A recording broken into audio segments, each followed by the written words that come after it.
Chapter 1. The Position. The advertisement had been tucked between a listing for a part-time cleaner and a notice about missing cats when Clara Morris found it in the back pages of the Pinebrook Parish Gazette. Night watch officer required, forestry observation, quiet position, no experience necessary, immediate start available. A phone number followed, nothing more. Clara had been living in the village for 3 weeks by then, renting a bedsit above Mrs. Harwell's bakery with the last of her savings from the London house sale. She'd chosen Pinebrook precisely because it was the sort of place where people minded their own business, where a woman could disappear into routine without questions about why she'd left the city, why she no longer worked with children, why she sometimes woke screaming at 3 a.m. The voice that answered her call was crisp, professional, oddly distant. "Miss Morris? Yes, we have your details. Can you start Monday night? Don't you want to interview me? The position is quite straightforward. Midnight to 6 a.m., Monday through Friday. You'll be monitoring the forest perimeter from the old observation post. We'll provide full training materials on your first shift." Clara had expected more questions. In her previous life, the one she was trying to forget, interviews had been exhaustive affairs. Background checks, references, psychological evaluations. Here, they seemed almost eager to avoid knowing too much about her. The pay is £180 per week, cash in hand. Are you interested? It wasn't much, but it would cover rent and food. More importantly, it offered exactly what she needed: solitude, routine, and work that began after the rest of the world had gone to sleep. "Yes," she said. "I'm interested." The observation post sat at the edge of Ashvale Forest like a concrete tooth, its brutalist architecture jarring against the ancient trees. Clara arrived at 11:30 p.m. on her first night, following the directions she'd been given over the phone. The building was smaller than she'd expected, a single story with narrow windows that faced the forest. A dim light glowed from within. The door opened before she could knock. "Miss Morris." The man was perhaps 60, thin and severe, wearing a wool sweater despite the October warmth. "I'm Thomas Redding. I'll be showing you the basics tonight." He led her inside without further introduction. The space was cramped but functional, a desk facing the main window, banks of outdated monitoring equipment, filing cabinets, and a small kitchen area. Radio static filled the air with a constant whisper. "The work is simple," Redding said, settling into the desk chair. "You monitor these screens." He gestured to a row of small black and white monitors showing various angles of the forest perimeter, "and you log anything unusual in this book."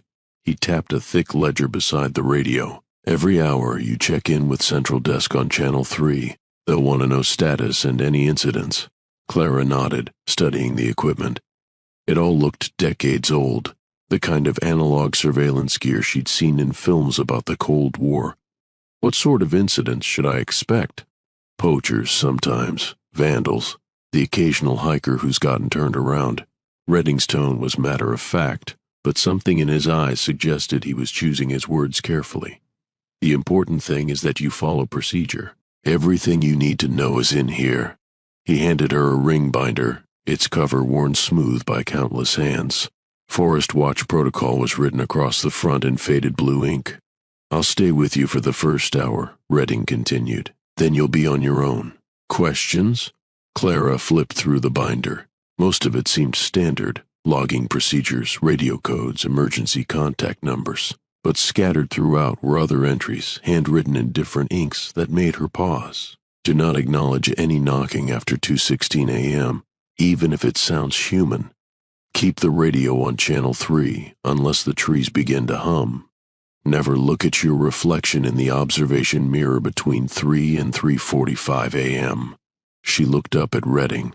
"Some of these rules seem unusual." "Pinebrook is an unusual place, Miss Morris, the forest especially. These procedures have been developed over many years of experience. I strongly advise you to follow them exactly." "But what do they mean? Trees humming?" "Why would I not acknowledge knocking?" Redding stood abruptly. "The radio check is at midnight. Let me show you the proper procedure." He was deflecting, Clara realized. but something in his manner, a tension around his eyes, the way his hands shook slightly as he adjusted the radio, suggested this wasn't mere village superstition. The first radio check went smoothly. A calm voice on the other end confirmed her status, logged her position, and signed off with minimal conversation.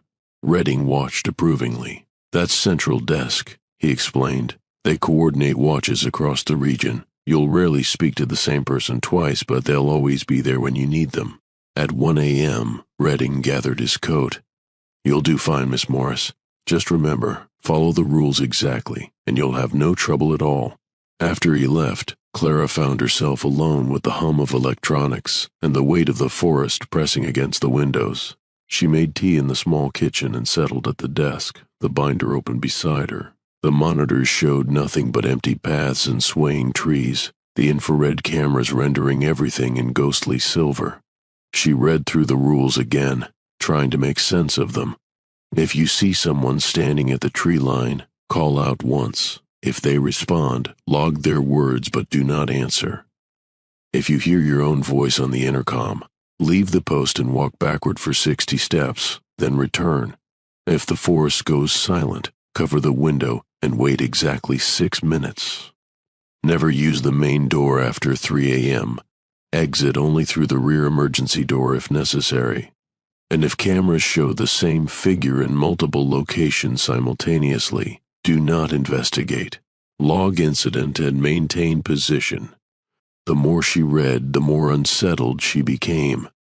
These weren't safety protocols, they were survival instructions. But survival from what? At 2 a.m., she completed her second radio check. The voice on Channel 3 was different now, older, with a slight accent she couldn't place. "Pinebrook Station, status report." "All quiet," Clara replied, following the script in the binder. "No incidents to report." "Copy that." "Remember, Miss Morris, first week is always the most important. Keep to the rules."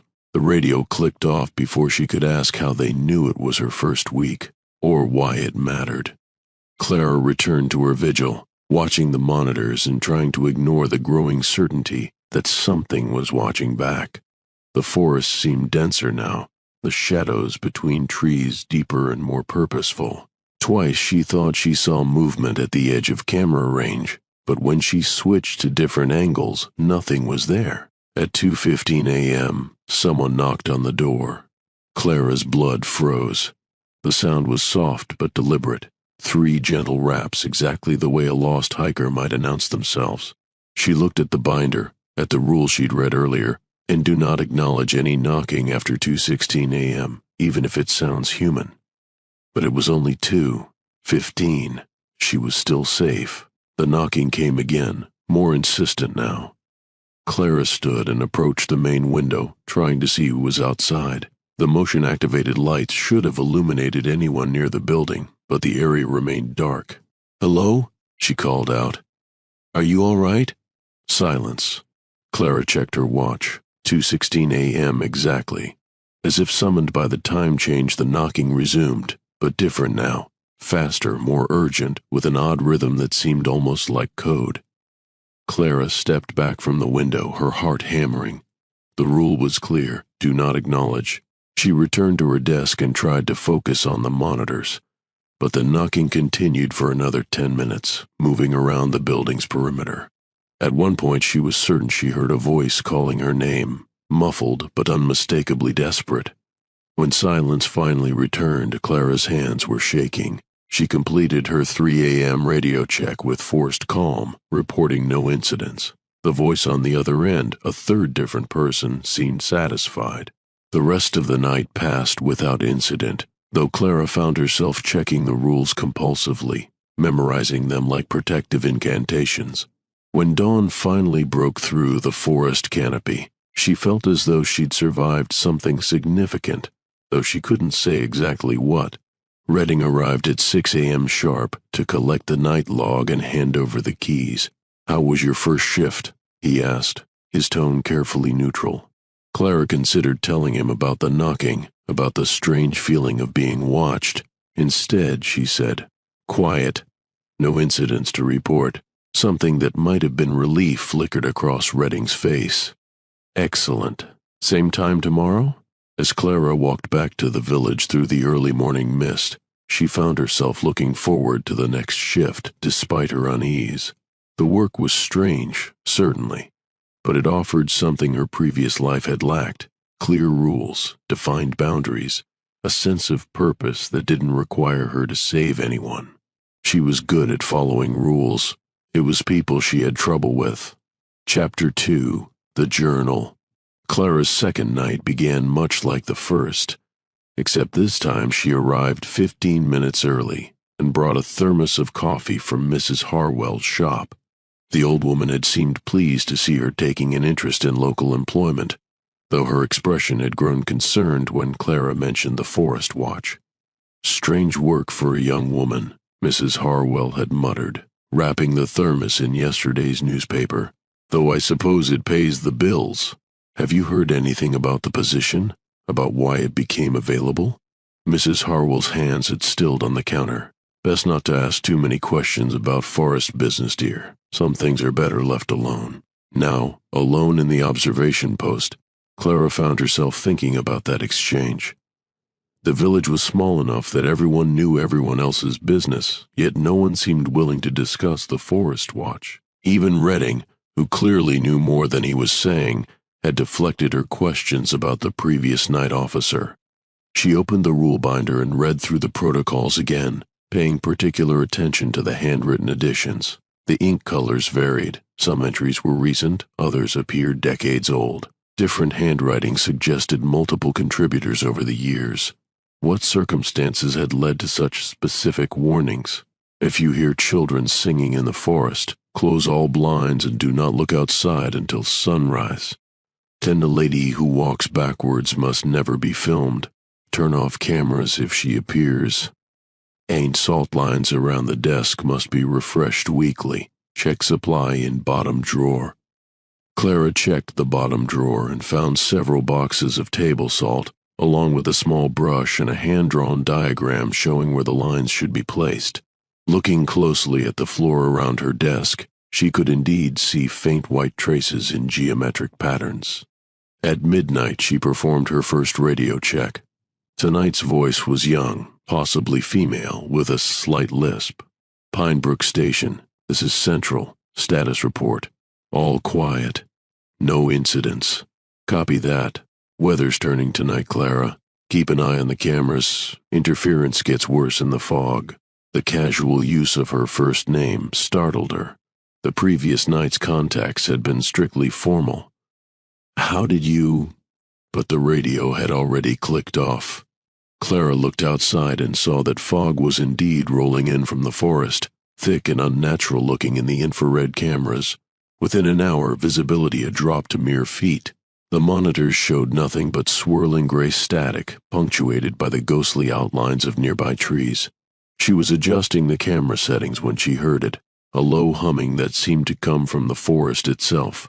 Not quite musical, not quite mechanical, a deep, resonant tone that made her teeth ache. Clara's hand flew to the radio controls. The rule was clear: keep the radio on channel 3, unless the trees begin to hum. And she switched to channel 7 as instructed and immediately heard different voices. Multiple conversations overlapping, too distorted to understand but somehow urgent. She's not following procedure. Third one this month. The lady is getting closer. Can't hold the line much longer. Clara tried to adjust the frequency, but the voices faded into static. When she switched back to channel 3, the original central desk voice was calling her. Pinebrook Station, respond. Clara, are you there? I'm here, she said, her voice shaky. I heard the humming and switched channels like the rule said. Good. Stay on 3 now. The interference should pass soon. What was that humming? What were those other voices? A long pause. Some things are better left unexplored, Clara. Focus on your immediate surroundings. The fog grew thicker as the night progressed, and with it came a sense of wrongness that Clara couldn't shake. The familiar geometry of the forest paths became alien landscapes in the infrared displays. Shapes moved at the edge of vision, too large to be animals, too fluid to be human. At 2:30 a.m., she saw her first clear figure. The woman stood at the tree line directly ahead of camera 4, perfectly still despite the swirling fog. She appeared to be wearing a long coat or dress, and something was wrong with the way she was facing. Clara had the unsettling impression that she was looking toward the post while walking away, though the poor visibility made it impossible to be certain.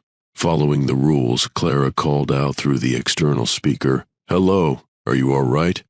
The figure raised one arm in what might have been a wave or a warning, then spoke. Her voice carried clearly through the fog despite the distance. "The water is rising. The children are singing. Clara Morris, Clara Morris, why did you let him drown?" Clara's blood turned to ice.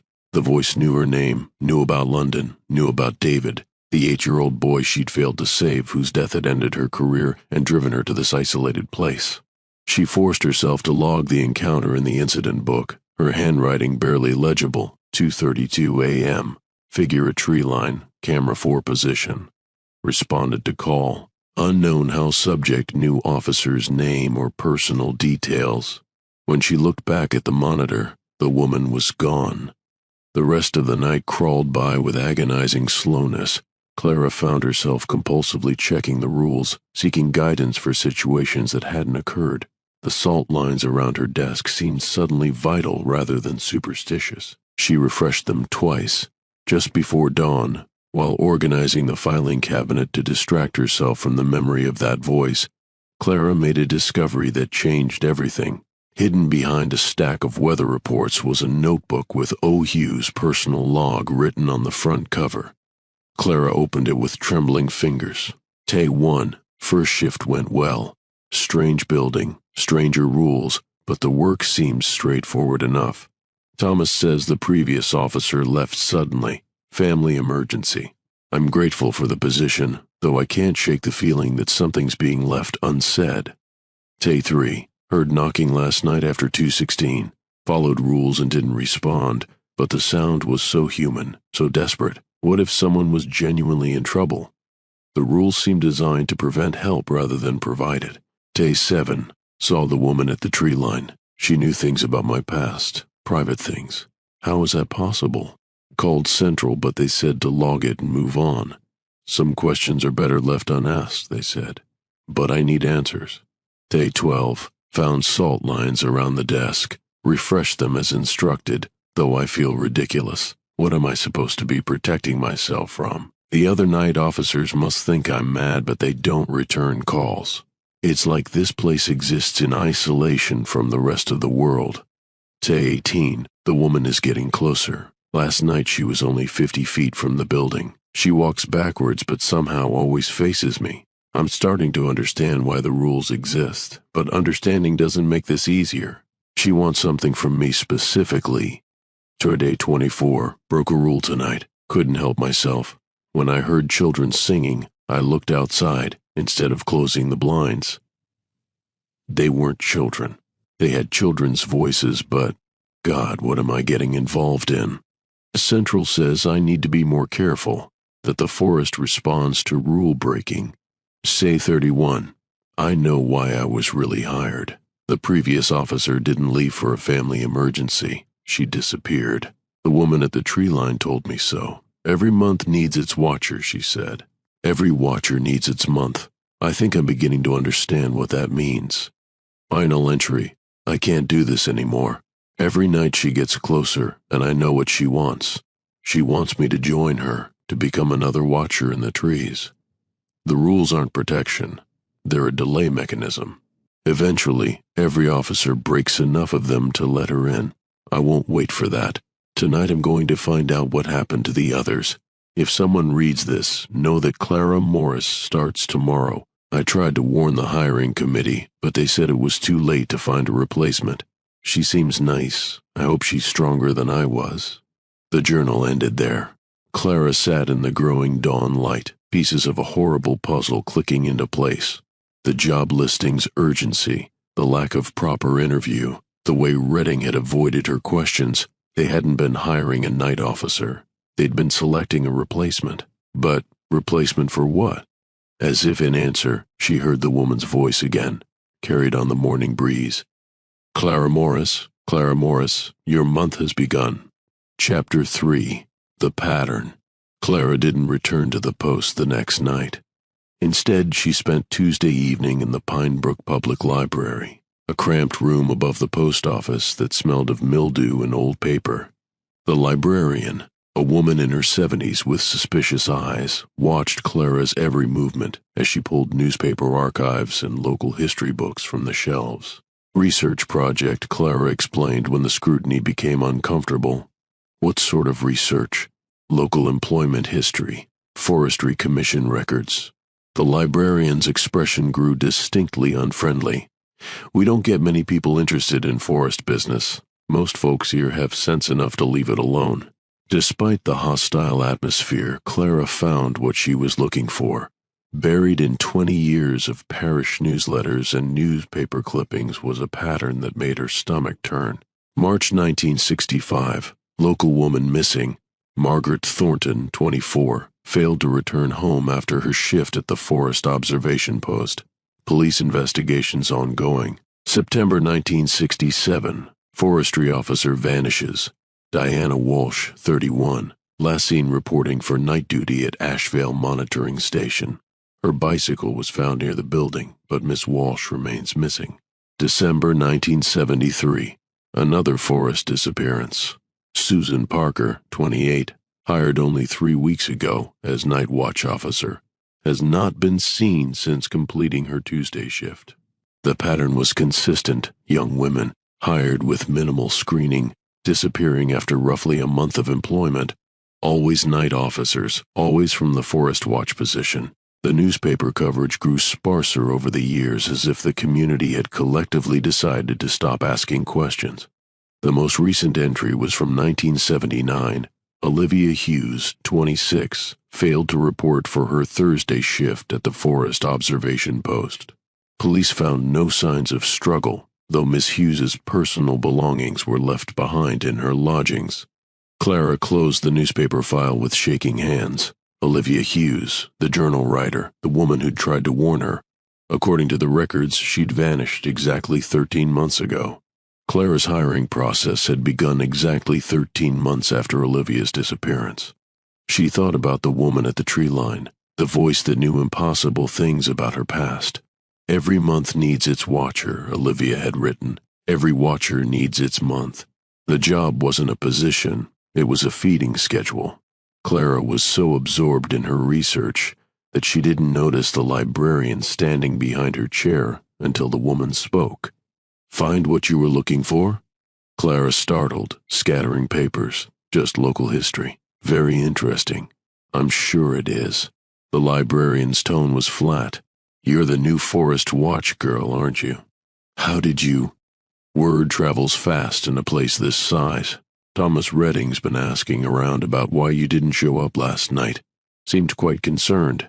Clara felt trapped by the woman's stare. "I wasn't feeling well." The librarian began collecting the scattered papers with deliberate slowness. "Funny thing about the forest position. We used to have a girl every few years when I was young. Then it became every year or so. Now it's more frequent." She paused, looking directly at Clara. Makes a person wonder if the job's getting harder, or if the girls are getting weaker.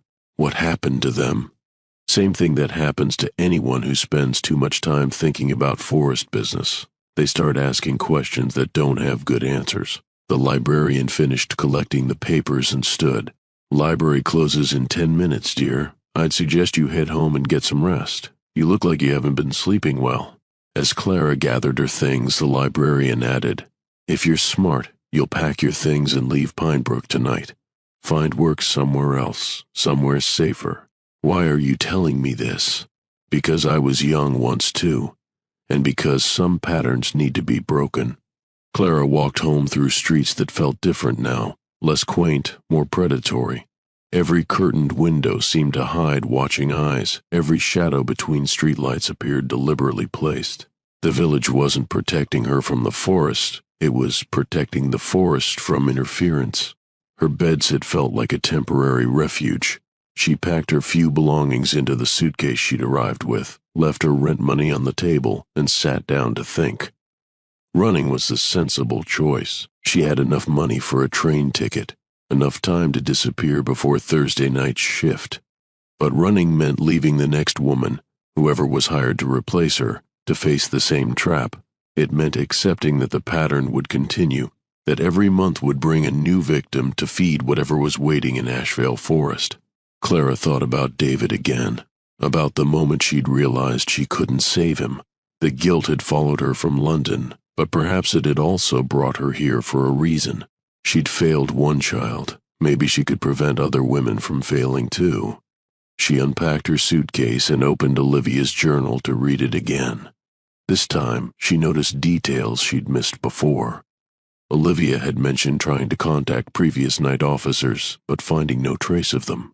She'd also written about the hiring committee, suggesting the selection process involved more people than just the voice on the phone. Most importantly, Olivia had discovered something about the woman at the tree line. She walks backwards, but somehow always faces me. The detail suggested that whatever was hunting the night officers wasn't entirely human, wasn't bound by normal physical limitations. Clara made a decision that surprised her with its clarity. She would return to the post Thursday night, but not as a victim. She would go as a hunter, armed with knowledge and determination to break a pattern that had claimed too many lives. She had one day to prepare. Wednesday morning, Clara visited every shop in Pinebrook with a story about researching local folklore for a university project. The responses were uniformly evasive, but she gathered fragments. The forest had always been active. The trees were older than the village. Something had changed in the area during the 1960s. The most useful conversation came from Bob Henley, who ran the village's only pub. After several pints, he became more talkative. "You want to know about the forest?" he said, leaning across the bar. "My grandfather worked there, back when it was still proper forestry commission. Said they found things in the deep woods, old things, things that predated the Romans. Stone circles, burial sites, places where the trees grew in patterns that hurt to look at." "What sort of things?" Grandfather never said exactly, but he told me once that the commission didn't shut down their monitoring because of budget cuts. They shut down because their people kept disappearing, and the ones who came back weren't quite right in the head. "So who runs the Forest Watch now?" Bob's expression grew guarded. "Private trust, they say. Anonymous benefactors who want to keep the area safe. But safe for who? That's the question, isn't it?" That afternoon, Clara visited the local church, hoping the vicar might have records of the missing women. Instead, she found something more disturbing: memorial plaques for each of the disappeared officers, dating back to the 1960s. They were described as beloved daughters lost to misadventure, but the plaques were all dated exactly 1 month after their disappearances, as if the community had known from the beginning that they wouldn't be coming back. Father Mackenzie, the elderly vicar, found her studying the memorials. "Tragic losses," he said quietly, "though I sometimes wonder if we do them honor with our remembrance or dishonor with our acceptance. You think something could be done to help them?" "I think, Miss Morris, that some hungers grow stronger when fed regularly, and I think that breaking a pattern sometimes requires more courage than perpetuating it." As Clara left the church, she had the uncomfortable feeling that everyone in Pinebrook knew exactly what she was walking into. The job advertisement, the lack of proper interview, the village's collective silence. It wasn't indifference. It was complicity. But why? What did they gain by feeding young women to whatever lurked in Asheville Forest? The answer came to her as she passed the village's small school, where children played in the afternoon sun. Clean children, healthy children, children who seemed unusually well-behaved and content for their age. She thought about the voice in the fog. The children are singing. The forest was protecting the village, and the village was paying in installments. Clara returned to her bedsit and spent the evening preparing. She wrote letters to the police in 3 different counties, to be mailed if she didn't return. She researched the legal ownership of the Forest Watch building and found a maze of shell companies and trusts that led nowhere. Most importantly, she studied every rule in the protocol binder, looking for patterns and weaknesses. One rule stood out: if you hear your own voice on the intercom, leave the post and walk backward for 60 steps, then return. The specificity suggested someone had survived such an encounter and lived to document the response. If Olivia was right about the woman who walked backward, perhaps the forest's influence could be confused or misdirected by reversal, by doing the opposite of what it expected. As Thursday night approached, Clara felt a strange calm settle over her. She was terrified, certainly, but also determined. For the first time since David's death, she had a clear purpose: to end a cycle of predation that had claimed too many lives. She would go to the forest watch as scheduled, but she would go on her own terms. Chapter 4: The Test. Clara arrived at the observation post 30 minutes early, carrying a backpack filled with supplies, extra salt, a backup radio, a digital voice recorder, and a camera with fresh batteries. She'd also brought something that wasn't standard equipment: a small mirror she'd removed from her bedsit bathroom. The building felt different now that she understood its true purpose. The narrow windows weren't positioned for optimal forest viewing. They were designed to limit sightlines, to keep the watcher focused on specific areas while leaving dangerous blind spots. The radio equipment was old, not because of budget constraints, but because modern digital systems might record too much, might capture evidence that certain people preferred to keep hidden. Clara settled at the desk and opened the rule binder, but instead of memorizing the protocols, she began analyzing them for tactical information. Each rule represented someone's survival experience, a moment when a previous officer had faced supernatural threat and lived to document the response. To not acknowledge any knocking after 2:16 a.m. suggested that whatever approached the building during those hours used mimicry to gain entry. Acknowledgement might provide it with permission or power. So if the forest goes silent, cover the window and wait exactly 6 minutes. Implied that the silence preceded some form of visual contact that was dangerous to witness. Never look at your reflection in the observation mirror between 3 and 3:45 a.m. indicated that the entity could manipulate reflections, possibly using them as entry points. Clara studied the observation mirror, a wide, angled piece of silvered glass mounted above the desk to provide a broader view of the forest. She positioned her small handheld mirror to watch the observation mirror indirectly, creating a double reflection that might confuse whatever tried to use it. At midnight, she performed her first radio check. The voice was new again, older, with a slight wheeze. Pinebrook Station, Central Desk, status report. All quiet. No incidents. Very good, Miss Morris. Glad to see you're back on schedule. Thomas was quite concerned when you missed Tuesday. Clara hesitated, then decided to test the boundaries. I was researching the position's history. Found some interesting records at the library. A long pause. I see. And what did you learn? That this job has a high turnover rate. All positions in remote locations face staffing challenges, Miss Morris. The important thing is maintaining consistency once someone suitable is found. Suitable for what? For following instructions, Miss Morris. I trust you've been studying the protocols. The radio clicked off before Clara could respond. She noted the exchange in her log, along with the time and her impression that Central Desk knew exactly what she discovered. The first hour passed quietly, with only the usual fog and radio static to disturb her vigil. Clara used the time to study the camera angles more carefully, identifying blind spots where someone could approach undetected. She also tested the building's other exits. The rear emergency door was locked from outside, effectively trapping anyone inside who tried to use it. At 1:15 a.m., the humming began. It was different this time, deeper, more complex, like a chorus of voices harmonizing just below the threshold of understanding. Clara switched to Channel 7 as the rules instructed and immediately heard clearer transmissions than before. She's asking questions. Pattern disruption in Sector 4. Need to accelerate the timeline. Clara Morris, can you hear us calling? The last voice was unmistakably the woman from the tree line.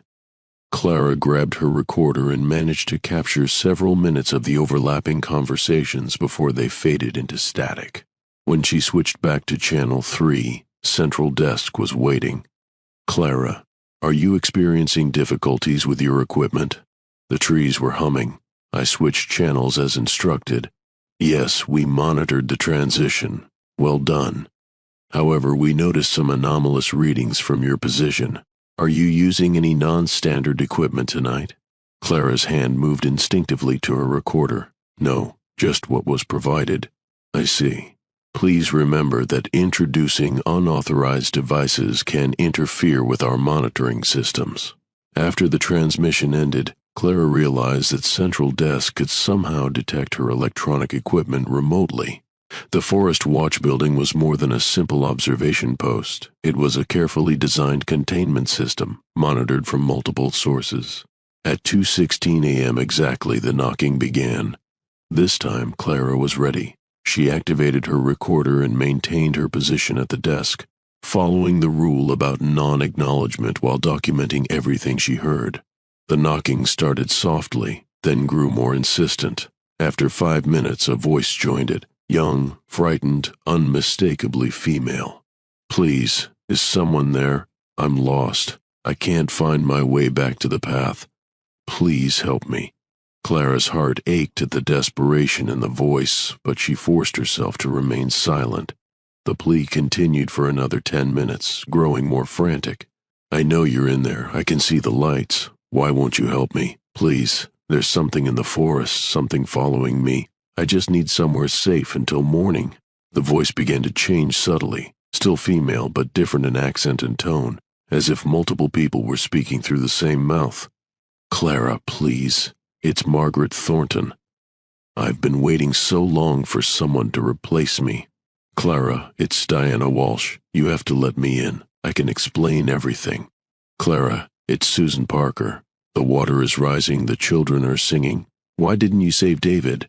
At the mention of David's name, Clara nearly broke.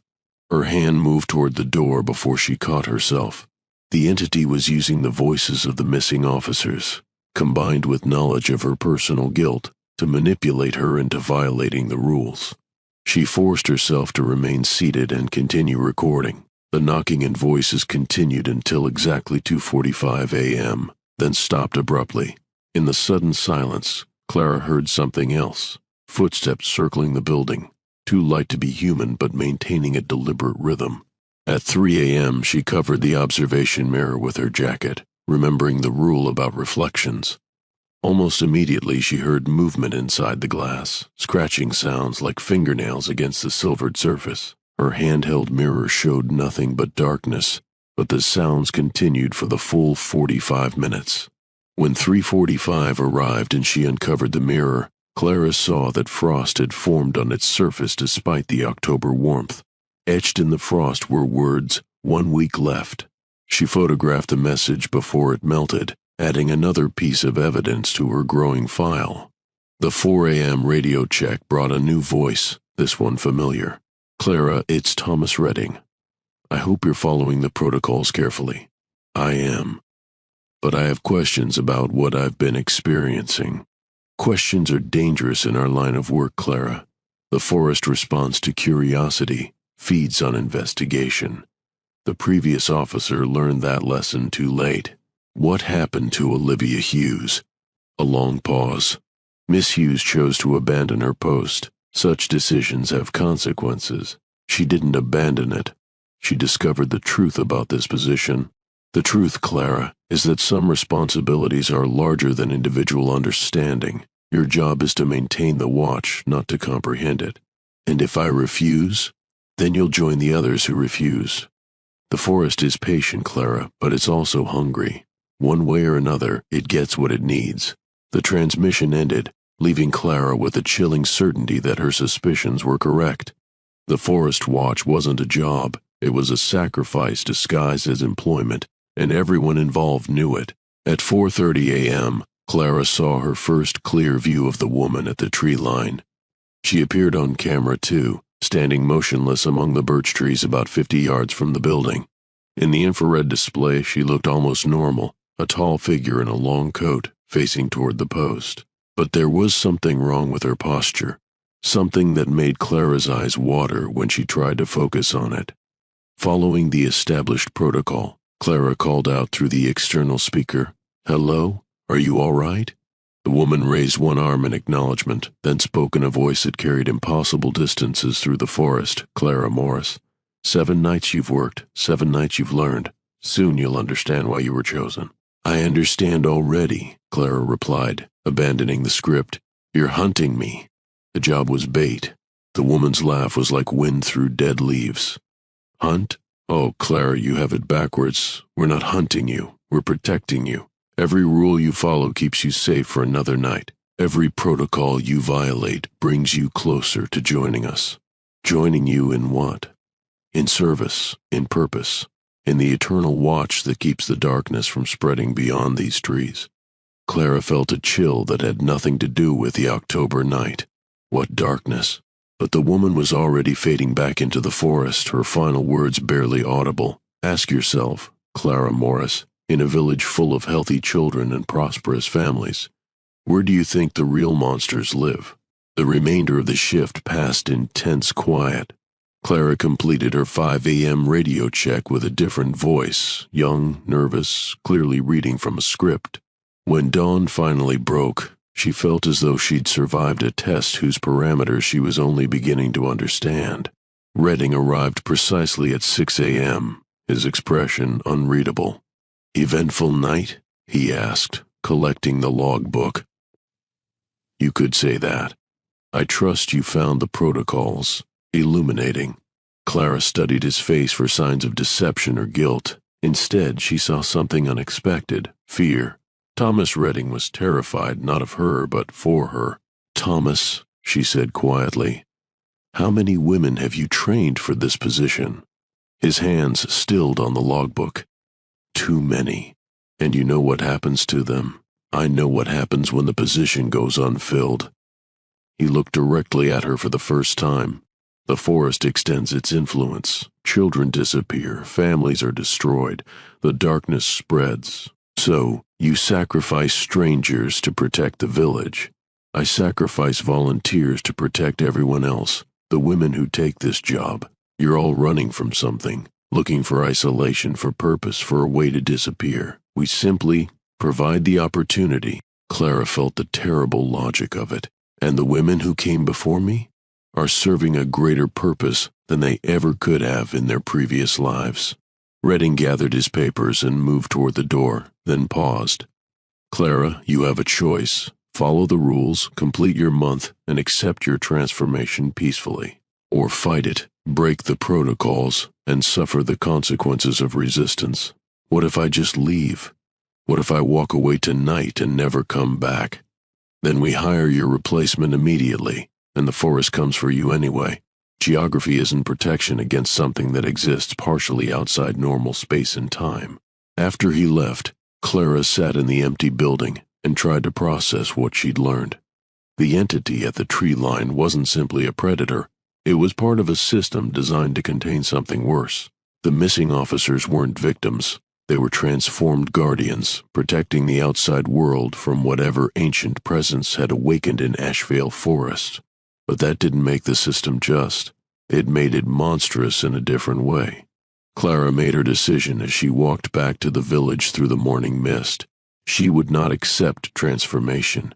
She would not become another guardian in an endless cycle of sacrifice. Instead, she would find a way to break the system entirely, not by running from it, but by understanding it well enough to destroy it.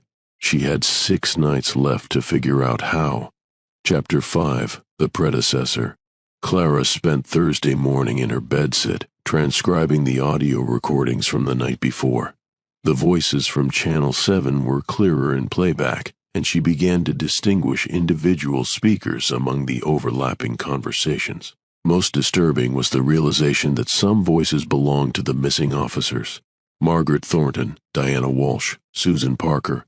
They were still conscious, still individual, but bound to whatever force controlled the forest. Their communication suggested they retained their memories and personalities while serving as extensions of the entity's will. The implications made Clara's skin crawl. Death might have been preferable to the fate that awaited her. She was studying the Frost message photograph when someone knocked on her door. Clara opened it to find a woman in her 50s, well-dressed but with haunted eyes. "Miss Morris? I'm Janet Hughes, Olivia's mother." Clara's heart stopped. "Please, come in." Janet Hughes entered hesitantly, as if the simple act of crossing the threshold required courage. She carried a leather satchel that she clutched protectively. "The librarian said you'd been asking questions about local history, about the forest position." Janet's voice was steady, but Clara could see the effort it required. "I have something that might interest you." She opened the satchel and withdrew a thick folder. Olivia's research. She was investigating the disappearances even before she took the job. I think she knew what she was walking into." Clara accepted the folder with trembling hands. Inside were newspaper clippings, hand-drawn maps, photocopied police reports, and pages of notes in Olivia's careful handwriting. She thought she could break the pattern. Janet continued, "Find a way to stop the cycle without simply becoming another victim." But she underestimated how deeply the village was involved. "You know what really happens to the officers. I know my daughter is still out there somewhere, changed into something I wouldn't recognize. And I know that every month, another young woman disappears to feed the same system." Clara spread Olivia's research across her small table. The documentation was extensive. Decades of missing persons reports, geological surveys of the forest, even architectural plans for the observation post dating back to its construction in 1962. "Why are you showing me this?" Janet's expression hardened. "Because unlike the other families, I refuse to accept my daughter's memorial plaque. I refuse to pretend she died in some tragic accident. And because I've spent the last year learning everything I could about what took her." One document caught Clara's attention, a letter from the original Forestry Commission, dated 1961, discussing anomalous readings and archaeological concerns that had led to the establishment of the monitoring station. "They found something when they built the post," Janet explained. Olivia's notes suggest it was some kind of ancient site, stone circles, burial grounds, places of power that predated human settlement in the region. And building the observation post disturbed it? Or awakened it? The first disappearances started within months of construction. The commission tried to handle it internally, but after losing 6 officers in 2 years, they abandoned the site and transferred authority to private contractors. Clara studied a hand-drawn map that showed the forest layout with remarkable detail. Olivia had marked several locations with symbols, crosses for disappearance sites, circles for anomalous activity, and stars for what she called convergence points. Your daughter was thorough. She was brilliant. Psychology degree from Cambridge, experience in crisis intervention. She took this job because she thought she could solve it. Janet's voice cracked slightly. She thought understanding the enemy would be enough to defeat it. But it wasn't. No. Because the enemy isn't just the thing in the forest. It's the entire system that feeds it. The village council, the hiring committee, the central desk operators. Everyone who knows what's happening but chooses to perpetuate it rather than risk the consequences of resistance.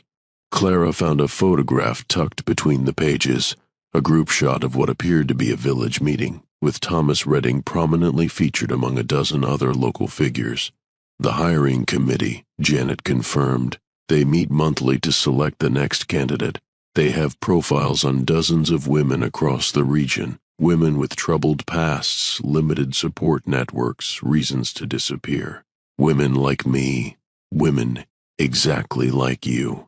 Clara felt violated by the implication that her entire life had been surveilled, that her trauma and isolation had made her a target for something far worse than mere predation.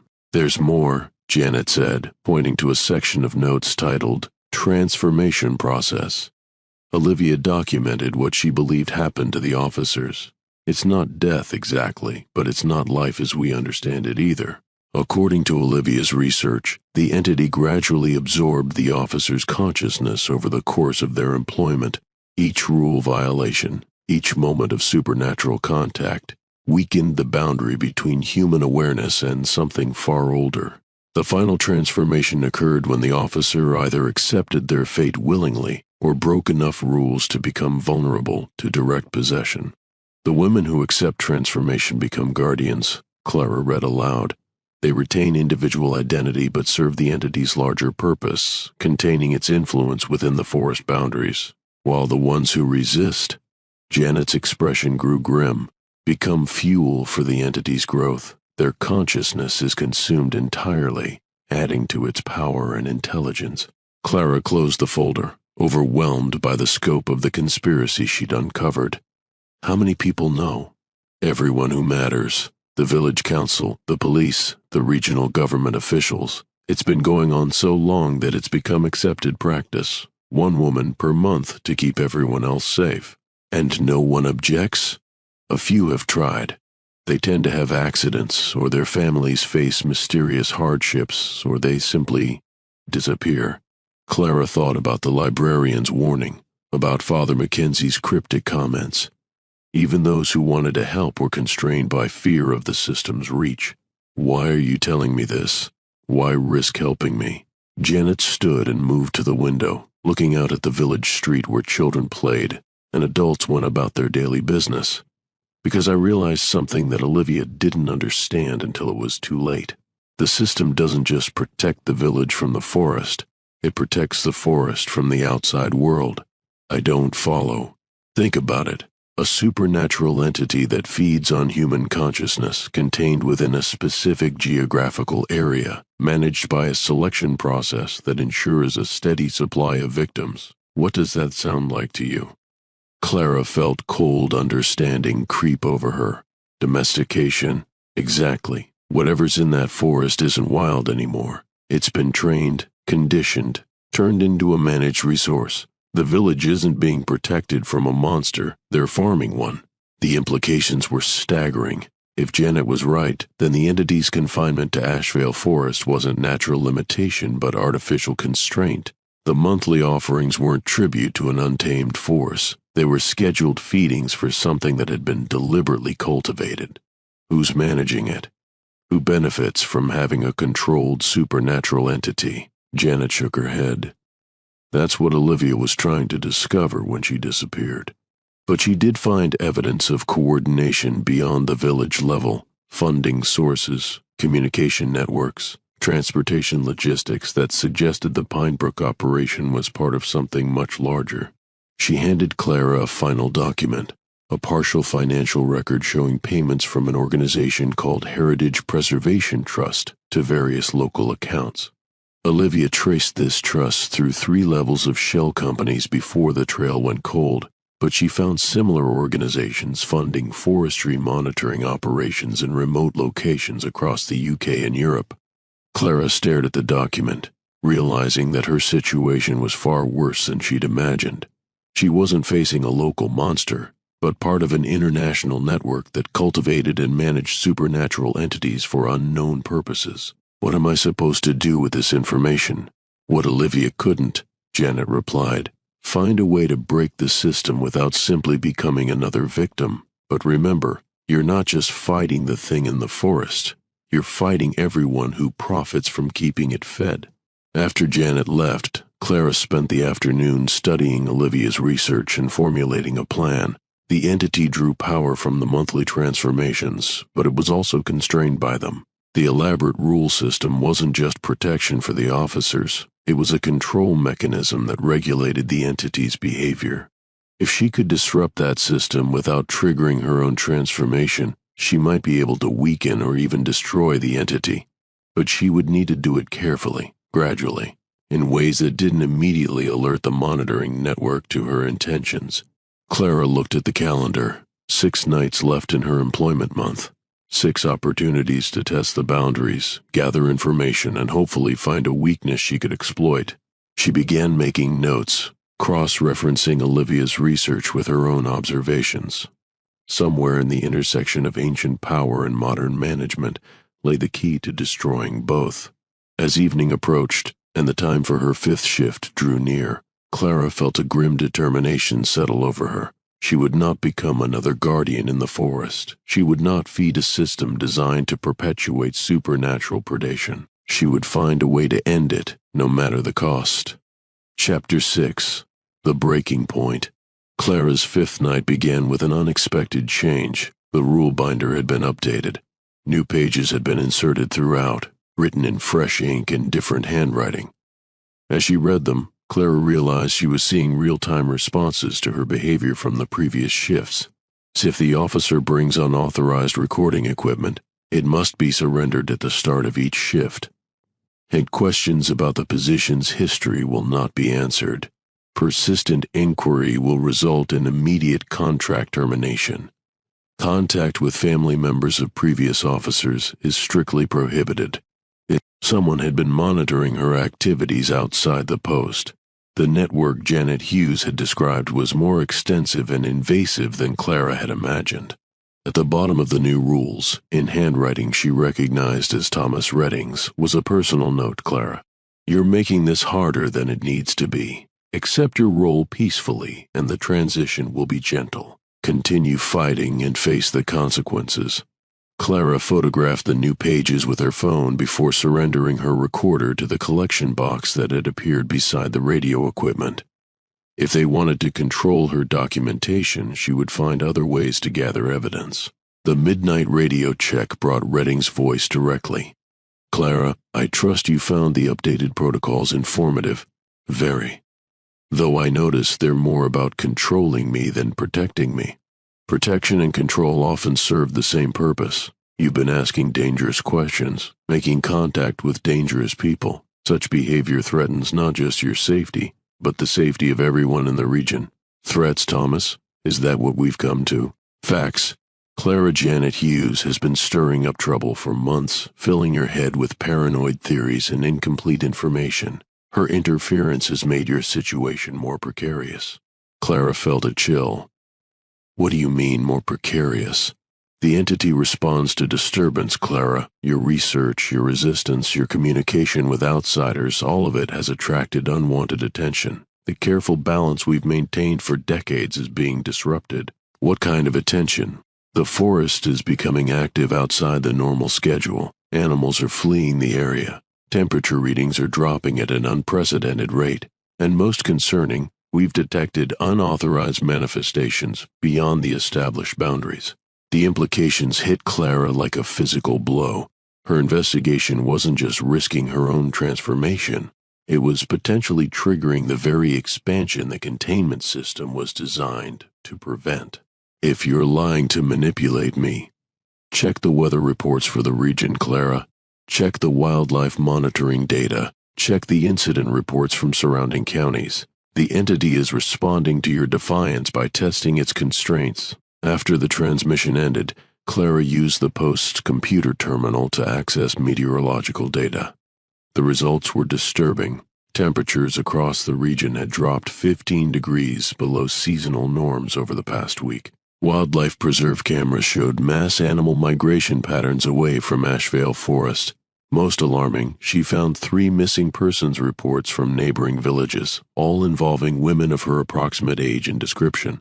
The entity wasn't just contained, it was being deliberately starved. Its hunger kept manageable through the monthly feeding schedule. Her resistance was triggering a predatory response that threatened to destabilize the entire system. Clara felt the terrible weight of an impossible choice: submit to transformation and become part of the containment system, or continue fighting and risk unleashing something far worse upon the surrounding region. At 1:30 a.m., the decision was made for her. The lights went out. Emergency power kicked in immediately, bathing the post in red illumination, but the main surveillance equipment remained dark. Clara tried the radio and found only static across all channels. When she looked outside, she saw that the fog had returned, thicker than ever, rolling across the forest like a living thing. In the midst of that supernatural fog, figures were moving. Clara counted at least 6 shapes approaching the building from different directions. They moved with the same wrong-angled gait she'd observed in the woman at the tree line, walking backward while somehow maintaining forward momentum. As they drew closer, She began to recognize them from the photographs in Olivia's research. Margaret Thornton, Diana, Walsh, Susan Parker, and others. Decades of missing officers, transformed into guardians and now converging on the post. When they reached the building's perimeter, they stopped and began to speak in unison. Clara Morris, your month is ending. Your choice must be made. Will you join us willingly, or will you force us to take you? Clara backed away from the windows, her mind racing. The elaborate rules, the careful schedule, the monthly selection process, all of it had been designed to make the transformation seem inevitable, to break down the officers' resistance through isolation and psychological pressure. But what if the system required consent? What if the entity couldn't simply take what it wanted, but needed the officers to surrender themselves willingly? I need more time, Clara called out through the speaker system. Time is what we lack, Clara Morris. Your defiance has accelerated the timeline. The boundary grows weak. The hunger grows strong. Choose now, or we choose for you. Clara looked at the emergency protocols posted beside the radio equipment. Most were standard procedures for equipment failure or medical emergencies, but the last entry was different. In case of complete system failure, activate Protocol 7 immediately. She found Protocol 7 in a sealed envelope marked Final Resort, authorization required. Inside was a single sheet of paper with coordinates, a radio frequency, and the message, if containment fails, broadcasts these coordinates on emergency frequency 121.5 MHz. Military response will arrive within 30 minutes. Military response. Clara realized that the Heritage Preservation Trust wasn't just managing supernatural entities, they were weaponizing them. The careful containment, the feeding schedule, the systematic cultivation of guardians. It was all part of a program to create controlled supernatural assets. And if one asset became uncontrollable, they had procedures for its elimination. Clara activated the emergency radio and began broadcasting the coordinates. If she was going to die, she would ensure that the entire system died with her. The response from the transformed officers was immediate and terrifying. They began circling the building faster, their unified voices rising to an inhuman wail. The fog thickened until Clara could barely see 3 feet beyond the windows. You have made the wrong choice, Clara Morris. Now you will serve whether you consent or not. The attack began at 2:16 a.m. exactly. Windows shattered simultaneously as the Guardians forced their way inside. Clara grabbed the emergency axe from the fire equipment and retreated to the center of the room, but she knew physical weapons would be useless against transformed entities. Instead, she did something that violated every protocol she'd learned. She smashed the observation mirror. The effect was immediate and catastrophic. The mirror's destruction seemed to sever some vital connection, and the Guardians' coordinated movement faltered. They stumbled, confused, as if suddenly cut off from their guiding intelligence. Clara pressed her advantage, destroying every reflective surface in the building. Monitor screens, the radio's display panel, even the metallic surface of the filing cabinets. With each act of destruction, the Guardians grew more disoriented. But she had also attracted the attention of something far worse. The entity itself began to manifest inside the building, not as a visible presence, but as a crushing weight of malevolent intelligence that made the air thick and hard to breathe. Clara felt it pressing against her consciousness, trying to force entry through the psychological vulnerabilities her trauma had created.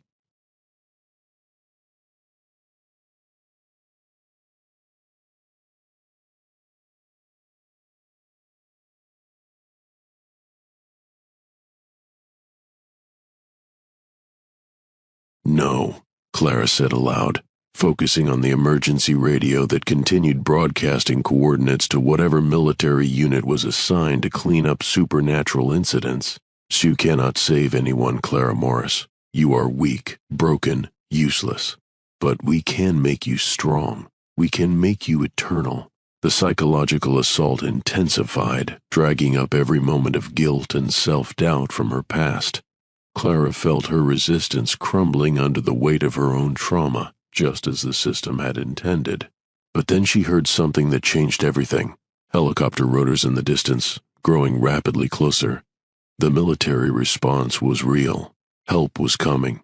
She just had to survive long enough for it to arrive. Clara grabbed a container of salt from the supply drawer and began pouring lines across the floor, creating barriers between herself and the disoriented guardians. The salt seemed to cause them physical pain, and they retreated to the corners of the room. The entity's presence grew more desperate, more aggressive. And you will destroy everything. The village, the children, the innocent families who depend on our protection. Your protection is predation, Clara replied, continuing to pour salt barriers, and your containment is a lie. Without us, the darkness spreads unchecked. Without the guardians, the hunger consumes everything. Then let it be someone else's problem. Let the people who created this system deal with the consequences. The helicopter sounds were much closer now, accompanied by what sounded like additional aircraft. Clara allowed herself a moment of hope that she might actually survive this nightmare. That was when the entity played its final card. The building's lights came back on, and Clara saw David standing in the doorway, 8 years old, dripping wet, looking exactly as he had the day she failed to save him from drowning. "Clara," he said in his sweet, unchanged voice. "Why didn't you help me? Why did you let me die?" Clara's heart shattered all over again. Even knowing it was a manipulation, seeing David's face brought back all the guilt and self-hatred that had driven her to this isolated place. "I tried," she whispered. "I tried so hard to save you. But you failed, just like you're failing now. The only way to make it right is to join us, to become a guardian who actually protects children instead of letting them drown." The false David extended his hand, and Clara felt herself reaching toward him despite knowing it meant her destruction. That was when the building exploded. The military response hadn't been a rescue operation, it had been a sterilization protocol. Clara found herself thrown against the wall as incendiary charges reduced the observation post to flaming wreckage. Through the smoke and flames, she saw figures in hazmat suits entering the building with equipment she didn't recognize. They moved with military precision, scanning for survivors while deploying devices that seemed designed to contain supernatural energy. One of them found Clara collapsed near the remains of the radio equipment. "Survivor located," he reported through his face mask. "Conscious and responsive. Orders are to evacuate all civilians and implement full containment," came the reply through his radio. "No witnesses, no loose ends." Clara realized with horror that the military response wasn't designed to save her. It was designed to eliminate everyone connected to the supernatural incident, including any officers who might have survived long enough to become witnesses. As the soldier raised what looked like a modified taser, Clara made one final desperate choice. She grabbed the emergency flare from the wreckage beside her and fired it directly into the nearest hazmat suit. The man screamed and fell back, his protective gear compromised. In the confusion that followed, Clara crawled through the destroyed wall and escaped into the forest. Behind her, she could hear radio chatter about containment breach and civilian escape, but the thick fog provided cover as she stumbled deeper into Ashvale Forest. She was free of the building, free of the immediate threat, but now she was alone in the domain of the entity she'd been fighting. And somewhere behind her, military units were implementing a sterilization protocol that would leave no trace of what had really happened at Pinebrook. Clara had survived the night, but she was no longer sure survival was victory. Chapter 7. The Choice. Clara stumbled through Ashvale Forest for what felt like hours, guided only by the dim glow of fires burning behind her. The military operation was thorough. She could hear explosions and see flashes of unnatural light as they systematically destroyed whatever remained of the supernatural containment system. The fog had lifted, but the forest felt different now, older, more aware. Without the careful management of the observation post, whatever ancient presence dwelt here was stirring to full wakefulness. Clara found shelter in a hollow between two massive oak trees and tried to assess her situation. She was injured, cuts from the explosion, smoke inhalation, what felt like a sprained ankle, but alive. More importantly, she was free from both the entity's influence and the military's cleanup operation. But freedom came with a terrible cost. By destroying the containment system, she had unleashed something that had been carefully controlled for decades. Already she could feel it testing its new boundaries, pressing against the limits that had once confined it to the forest. As dawn approached, Clara heard something that made her blood freeze. Children's voices, singing in harmony. The same melody she'd heard on the corrupted radio transmissions, but clearer now, coming from the direction of Pinebrook Village. She forced herself to move, following game trails toward the sound. What she found at the forest's edge confirmed her worst fears. The children of Pinebrook stood in perfect rows in the village square, singing in voices that were not entirely their own. Their eyes were closed, their faces serene, but there was something wrong with their posture, the same backward-walking wrongness she'd observed in the transformed officers. The entity hadn't been weakened by her destruction of the containment system. It had been liberated. Clara Morris. She turned to find the woman from the tree line standing behind her, but different now, more solid, more present. Without the observation post's limitations, she could manifest more completely. You chose destruction over transformation, the woman continued. Now you see the consequences. The children are being prepared for a new kind of service. Without the monthly offerings, we require a different source of sustenance. Young minds are so much more flexible. Clara felt sick. The containment system hadn't just protected the outside world from the entity, it had protected the village's children by providing alternative prey. "This is what you prevented," came another voice. Clara turned to see Thomas Redding approaching, but he moved with the same wrong-angled gait as the other transformed guardians. "The system you destroyed was the only thing standing between them and us." "I didn't know." "You didn't want to know," Redding replied. "You were offered peaceful transformation, the chance to become a guardian who could protect others from this fate. Instead, you chose prideful resistance." More figures emerged from the forest, all the missing officers, decades of women who had accepted their roles and become part of the protective barrier around the village. Now that barrier was broken, and the entity was free to expand its influence. "It's not too late," the woman from the tree line said. "Join us willingly now, and we can restore the containment. The children can return to normal lives." Clara looked at the singing children, at the transformed guardians, at the village that had been complicit in the feeding system.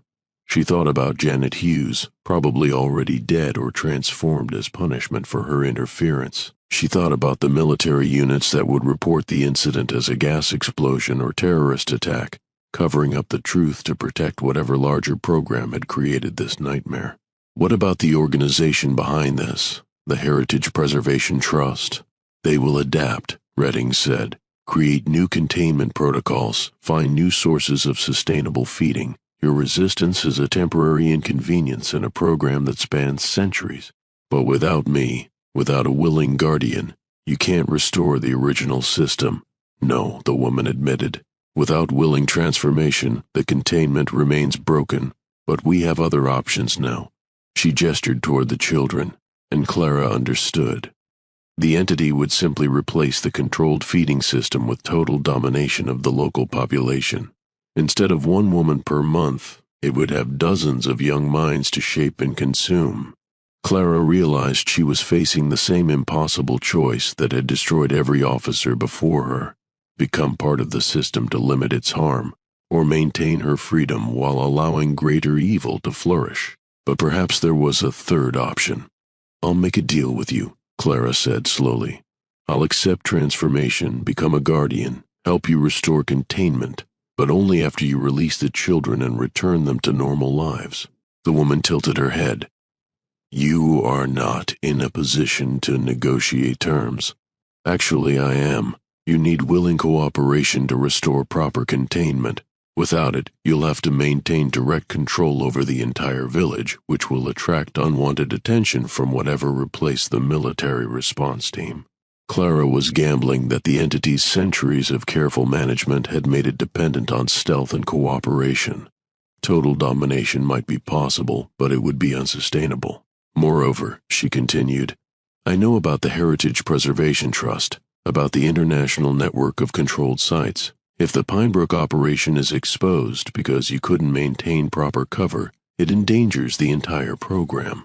The transformed Guardians exchanged glances, or what passed for glances among beings who experienced reality differently than humans. "What do you propose?" the woman asked. "Release the children immediately. Restore the village to normal operation. In exchange, I'll accept transformation and help you establish new containment protocols, ones that don't require monthly sacrifice. The hunger must be fed. Then find another way. You've had decades to develop alternatives, but the monthly offerings made you lazy. Force yourself to evolve." Clara was improvising desperately, hoping that the entity's intelligence was sophisticated enough to recognize the logic of her argument. The old system was exposed, compromised, unsustainable. Better to negotiate new terms than face complete exposure. The woman was silent for a long moment, and Clara could feel vast intelligence considering her proposal. "Very well," she said finally. "The children will be released, but you must accept transformation immediately, before the morning ends, and you must help us establish new protocols within 30 days. "Agreed." The woman raised her hand, and the children's singing stopped abruptly. They swayed, confused, then began walking home in normal human fashion. Within minutes, the village square was empty except for Clara and the Guardians. "Your courage is admirable," Redding said, "but understand what you're accepting. Transformation is irreversible. You will retain your consciousness, your memories, but you will also become part of something larger, bound to serve its purposes even when they conflict with your human instincts. I understand. Do you? Can you accept that you might be required to help select the next feeding source when our alternative methods prove insufficient?" Clara felt her resolve waver, but then she thought about the children walking home, about the village that would wake to normal life instead of supernatural domination. "I accept the risks." The woman stepped forward and placed her hand on Clara's forehead. The touch was cold beyond description, and Clara felt something vast and ancient flowing into her consciousness. She expected pain, but instead felt a strange sense of completion. The guilt that had driven her from London, the trauma that had isolated her from human connection, all of it remained, but contextualized now within a larger purpose. She was still Clara Morris, but she was also something more, a guardian, a protector, a willing participant in containing forces that could devastate the human world. As the transformation completed, Clara found herself able to perceive the forest as the entity did, not as a collection of trees and animals, but as a complex ecosystem of energy and intention. She could sense the boundaries that had once contained the entity's influence, now broken but potentially repairable. "Welcome," the woman said. "What would you have us call you?" Clara considered. She was no longer fully human, but she wasn't ready to abandon her identity entirely. "Clara," she said. "I'll remain Clara, guardian of Pinebrook Watch." Epilogue: The New Protocol. From the files of Heritage Preservation Trust, classified document level 9 sent. Incident report, Pinebrook Facility. Date, October 31st, 1980. Ventla classification, resolved. New protocols implemented. Port and Reporting Officer, Colonel Marcus Webb, Supernatural Containment Division. Summary: the Pinebrook Forest Monitoring Station experienced catastrophic containment failure on October 30th, 1980, resulting in the destruction of the facility and temporary expansion of Entity 47's influence beyond established boundaries. The incident was triggered by Officer Clara Morris's investigation into facility operations and subsequent resistance to standard transformation protocols. Military sterilization response was implemented at 0247 hours, but Officer Morris escaped containment and entered direct negotiation with Entity 47. Unexpectedly, she successfully negotiated the release of 23 affected civilians in exchange for voluntary transformation. Current status: Officer Morris has been redesignated as Guardian Prime for the Pinebrook site. Under her coordination, Entity 47 has developed alternative feeding protocols that eliminate the need for monthly human sacrifice. Current methods include 1. Absorption of emotional trauma from voluntary counseling sessions. 2. Processing of terminal patients who consent to peaceful transition. 3. Symbiotic relationship with local wildlife population. 4. Controlled harvesting of psychic energy from consensual meditation groups. The new protocols have proven 73% more efficient than previous methods while maintaining complete operational security. No civilian casualties have occurred since implementation. And recommendations. The Pinebrook model should be studied for application at other sites. Guardian Prime Morris has requested permission to train similar negotiators for facilities experiencing containment difficulties. Request approved pending psychological evaluation. A note from Guardian Prime Morris. And I write this report 6 months after my transformation, fully conscious of what I have become and what I have chosen. The system I destroyed was evil, but the force it contained was not inherently malevolent, merely hungry and poorly understood. What we have built together is not perfect, but it is just. No one is sacrificed without consent. No children are endangered. The village of Pinebrook prospers under our protection, and the ancient intelligence I serve has learned to sustain itself without predation. To whoever reads this in the years to come, remember that monsters are often made, not born, and sometimes the bravest choice is not to fight the darkness, but to teach it how to live in the light. Clara Morris, Guardian Prime. Pinebrook Forest Preservation Site. Personal log. Clara Morris. State, April 15, 1981. It's been 6 months since the night everything changed, and I find myself in the strange position of writing a story that no one will ever believe, or perhaps, more accurately, that no one should ever need to believe. I am still Clara Morris. I wake each morning in the cottage the Trust built for me at the forest's edge. I still drink tea and read books, and sometimes laugh at the radio comedies Mrs. Harwell lends me. But I am also something more now, connected to an intelligence older than human civilization, tasked with protecting both worlds, the human one I came from, and the stranger one I now help govern. The nightmares about David have stopped, not because the guilt has disappeared, but because I understand now that guilt, properly directed, can become purpose. I couldn't save one drowning child, but I can protect hundreds of living ones. The transformation didn't erase my humanity. It gave it context within something larger. The villagers know something changed that October night, though they don't speak of it directly. They're kinder to each other now, more aware of their good fortune. Children play later into the evening without fear. Families gather more often. It's as if the entire community has been reminded of what they almost lost. Thomas Redding visits weekly to discuss village affairs and containment protocols. He remains transformed but seems more peaceful, less burdened by the terrible choices his previous role required. We've become something like friends, bound by shared purpose and mutual understanding of necessary sacrifices. Janet Hughes moved away in December. Before leaving, she visited me one final time, bringing flowers to place at the site where the old observation post had stood. "Did you find what Olivia was looking for?" she asked. "I found a way to make her sacrifice meaningful," I replied. "The system she died trying to break is gone. What replaced it honors the choice she couldn't make." Janet nodded, seeming satisfied. "She would have liked you." "I hope so. I'm trying to build something she would approve of.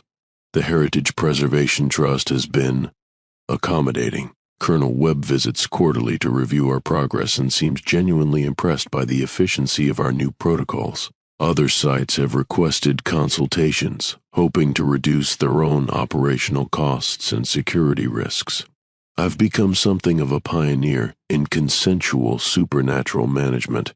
It's not the career I planned, but it uses skills I developed in my previous life: crisis intervention, psychological assessment, conflict resolution. The work feels meaningful in ways my old job never did. The entity I serve, which prefers to be called the Ashevale Collective now, has revealed more of its nature as our partnership has deepened. It was never truly malevolent, merely desperate and poorly understood. Centuries of fear-based management had made it defensive, predatory, unable to conceive of relationships based on cooperation rather than domination. What we've built together is genuinely symbiotic. The collective provides protection for the region, deterring dangerous wildlife, preventing natural disasters, ensuring good harvests. In return, it receives the emotional and psychic energy it needs to maintain itself, freely given by people who understand and consent to the exchange. The meditation groups are particularly successful. Elderly villagers find that sharing their memories and life experiences with the collective helps them process grief and find peace. Terminal patients discover that the transition it offers is gentler than conventional death, allowing consciousness to continue in a different form for those who choose it. We've even established a counseling program for people dealing with trauma and loss. The collective's vast memory and perspective make it uniquely qualified to help humans process difficult experiences. I serve as the interface, translating between human emotion and ancient understanding. It's not the life I expected when I answered that job advertisement, but it's the life I was meant to find. Sometimes the best solutions come not from fighting the monsters we encounter, but from teaching them and ourselves how to be better. The forest is quiet tonight, but it's the quiet of contentment rather than hunger. I can feel the collective's presence like a warm blanket, protective and peaceful. In the village below, families are gathering for dinner. Children are finishing homework. Couples are planning futures they can count on. This is what victory looks like, not the destruction of what we fear, but its transformation into something that serves life rather than consuming it. I am Clara Morris. I am Guardian Prime of Pinebrook. I am keeper of an ancient trust that protects both worlds from the darkness that emerges when cooperation fails and fear takes control. And for the first time since David died, I sleep without nightmares. Final document. Pinebrook Parish Gazette. Test. Plot date. October 30th, 1985. 5 years later. Village celebrates anniversary of Forest Preserve. Pinebrook marked the 5th anniversary of the Ashvale Forest Nature Preserve this week, with a celebration attended by visitors from across the region. The preserve, established after a gas explosion destroyed the old forestry station, has become a model for community-based conservation efforts. We've learned that the best way to protect wild spaces is through partnership rather than domination, said Clara Morris, the preserve's director. When we work with nature instead of against it, everyone benefits. The preserve offers guided meditation walks, grief counseling services, and innovative programs for terminal patients seeking alternative approaches to end-of-life care. The waiting list for services extends 6 months, with participants traveling from as far as Scotland to experience what many describe as transformational healing. Village statistics. Since the preserve's establishment show remarkable improvements, crime rates have dropped to 0, childhood mortality is non-existent, and economic prosperity has increased 300%. Local children consistently score highest in regional educational assessments, while elderly residents report unprecedented satisfaction with their quality of life. It's like the whole area has been blessed, commented Mrs. Dorothy Harwell, who runs the village bakery. We used to worry about our young people leaving for the cities. Now families move here from all over England hoping to raise their children in such a peaceful place. The preserve's success has attracted attention from conservation groups worldwide. Director Morris regularly consults on similar projects, though she notes that each community must find its own path to sustainable relationship with the natural world. There's no universal formula, Morris explained during this week's celebration, but there is a universal principle. When we approach the unknown with respect and openness rather than fear and aggression, we often discover that what we thought were monsters are simply beings who need different things than we do. As evening fell and families gathered for the anniversary feast, children could be heard singing traditional songs around the bonfire. The melodies seemed to echo from the forest itself, creating a harmony that visitors described as otherworldly and deeply peaceful. The Ashevale Forest Nature Preserve stands as testament to what becomes possible when communities choose cooperation over conquest, understanding over fear, and transformation over destruction. Sometimes the greatest victories are the ones that leave everyone changed, but no one conquered. Author's note: the files of the Heritage Preservation Trust remain classified, but fragments occasionally surface in estate sales and document leaks. The Pinebrook model was indeed replicated at sites across Europe and North America, though with varying degrees of success. Clara Morris continued her work until her peaceful transition in 2015, at which point the preserve evolved into something beyond human management entirely. The village of Pinebrook thrives to this day, though it no longer advertises its unique services. Those who need what it offers somehow find their way there, drawn by dreams of singing forests and the promise of burdens shared rather than carried alone. And as for the rules of Pinebrook Watch, they've been replaced by a single guideline, carved into the memorial stone where the old observation post once stood. Listen first, judge last. Remember that monsters and guardians are often separated by nothing more than the choices they're offered. And the forest remembers, the forest protects, the forest endures. And sometimes, if you know how to listen, you can still hear Clara Morris's voice on the wind, welcoming newcomers to a place where healing and harmony have replaced hunger and fear. And Watch continues, but now it serves life rather than feeding death. And that, perhaps, makes all the difference.